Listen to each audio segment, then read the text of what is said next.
Sejumlah penumpang yang hendak menyeberang ke Pulau Sabang menjalani pemeriksaan swab antigen di Pelabuhan Ulele, Banda Aceh.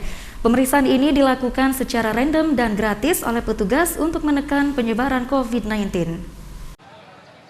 Swab antigen bagi penumpang kapal dari Pelabuhan Ulele, Banda Aceh menuju Pulau Sabang mulai diberlakukan sejak 9 hingga 19 Juli mendatang. Hal ini dilakukan seiring pemberlakuan pembatasan kegiatan masyarakat atau PPKM di Kota Banda Aceh. Swab antigen ini dilakukan secara acak oleh petugas terhadap penumpang dan wisatawan yang hendak berlibur ke Pulau Sabang.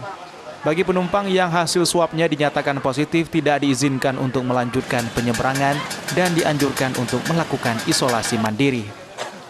Jadi kan kalau kita lihat dari peraturannya selama ini itu memang yang dari luar tuh tetap harus diswab, ya kan? Kenapa? Kita screening, jangan sampai yang dari luar tuh kadang-kadang kan positif, kan?